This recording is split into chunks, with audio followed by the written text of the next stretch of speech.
There's something fascinating here about how your brain works and about how language works. This person says, I just added nape to my list of words that are only used with one other word. For example, we have all heard the phrase bide your time, but if I asked you to use the word bide in another sentence or another context, almost none of you could. And it's the same thing with all of the words on his list.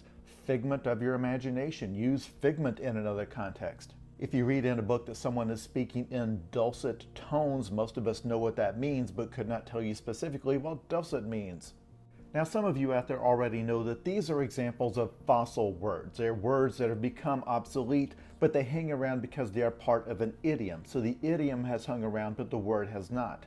But as somebody who writes books for a living and who has been speaking the language for almost 5 decades, I find out at the copy editing stage that in many cases, I never knew what a word meant.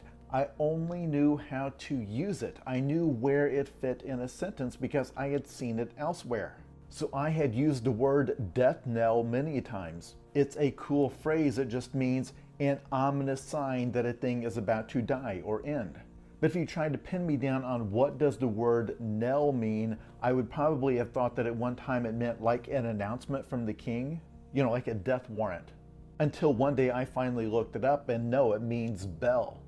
And I'm bringing all of this up because it is my understanding that this is how AI uses language.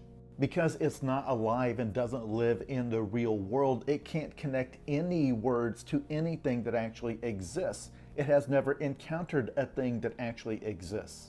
It can only observe how words fit into sentences and paragraphs and books. But that is enough that it can speak the language so well that most people cannot tell they're talking to an AI, at least for a while. Feel free to share your own examples of words that you have used many times without knowing what they mean.